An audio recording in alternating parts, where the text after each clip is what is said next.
कभी पढ़ाई का बहाना बनाकर वो ज्यादा देर तक रुकने की कोशिश करता था। सहवा जानबूझकर ज्यादा सवाल पूछने लगा था और ऐना से पर्सनल बातें करने की कोशिश करता था। सहवा ऐना के लिए बहुत ज्यादा महसूस करने लगा था। वो अपनी भावनाओं पर काबू नहीं पा रहा था और उसे महसूस होने लगा था कि वो अपनी टीचर की ओर पूरी तरह से आकर्षित हो गया है। अगले दिन सहवा ऐना के लिए उसका पसंदीदा फूल लेकर आता है। ऐना मुस्कुराते हुए इस फूल को ले लेती है, लेकिन कहती है कि अगली बार से उसे फूल लाने की जरूरत नहीं है। फिर वो फूल को पॉट में लगाने लगती है। तभी सहवा उसके पास आता है और धीरे धीरे करीब आने लगता है। ऐना तुरंत उसे रुकने के लिए कहती है, लेकिन सहवा अचानक उसे किस कर लेता है। ऐना भी खुद को रोक नहीं पाती और दोनों एक दूसरे को किस करते हैं। इसके बाद जब सहवा घर चला जाता है तो ऐना सोशल मीडिया पर अपना अकाउंट बनाती है और सहवा की प्रोफाइल चेक करने लगती है। धीरे धीरे ऐना को भी महसूस होने लगता है कि सहवा की ओर वो आकर्षित हो रही है, लेकिन वो इस बात को सहवा को नहीं बताती और खुद को उससे दूर रखने की कोशिश करती है। अगले दिन जब सहवा ऐना के घर पढ़ने आता है तो वो अचानक अपने कपड़े उतार देता है और तेजी से ऐना के पास आ जाता है। ऐना उसे रोकने की कोशिश करती है, लेकिन सहवा नहीं रुकता। धीरे धीरे ऐना भी खुद पर काबू नहीं रख पाती और दोनों क्लोज हो जाते हैं। इसके बाद सहवा और ऐना के बीच रिश्ता शुरू हो जाता है। वो दोनों साथ में समय बिताने लगते हैं। ऐना उसे पढ़ाती और फिर दोनों प्यार में खो जाते थे। सहवा के माता पिता अब तक घर नहीं लौटे होते हैं, इस वजह से वो ज्यादातर समय ऐना के घर पे ही रहता है। वो दोनों एक दूसरे के साथ बहुत खुश रहते हैं।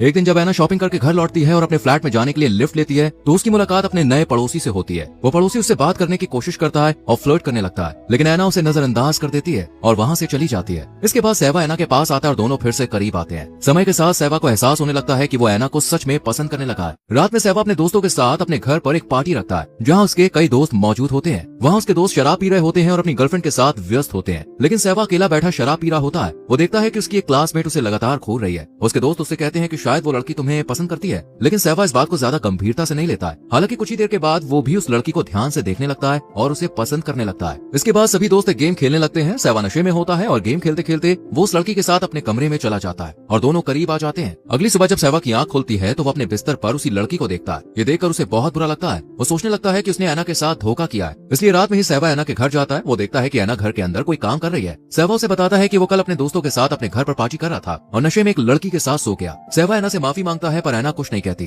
तब सहवा खुद को थप्पड़ मारने लगता है। ये देखकर ऐना उसे गले लगा लेती है। फिर सहवा वहाँ से चला जाता है। सहवा को जाते हुए ऐना खिड़की से देखती है। फिर वो अपना लैपटॉप ऑन करती है और सहवा के सोशल मीडिया में उसे एक लड़की के साथ देखती है। ये देखकर उसे बहुत दुख होता है क्योंकि अब ऐना को भी सहवा से प्यार होने लगा था। अगले दिन जब सहवा शॉपिंग करके अपने घर आता है तो वो घर के बाहर उसी लड़की को देखता है जिसके साथ वो सोया था। वो लड़की सहवा से कहती है कि पार्टी वाले दिन मैंने अपना सामान तुम्हारे घर पर छोड़ दिया था। ये सुनकर सहवा उसे घर के अंदर ले जाता है। वो लड़की सहवा के कमरे में जाती है और बेड के नीचे से अपना कपड़ा निकालती है। वो कहती है मैंने इसे जानबूझकर छोड़ा था ताकि तुम मुझे बुलाओ और हम फिर से करीब आ सके। अब वो सहवा के साथ रिश्ते में आना चाहती थी, लेकिन सहवा ऐना को धोखा नहीं देना चाहता था, इसलिए वो उसे नजरअंदाज कर देता है, जिससे लड़की को काफी बुरा लगता है और वो वहाँ से चली जाती है। रात में सहवा ऐना के घर जाता है जहाँ ऐना ने खूबसूरत ड्रेस पहनी होती है और उसने सहवा के लिए शानदार खाना बनाया होता है।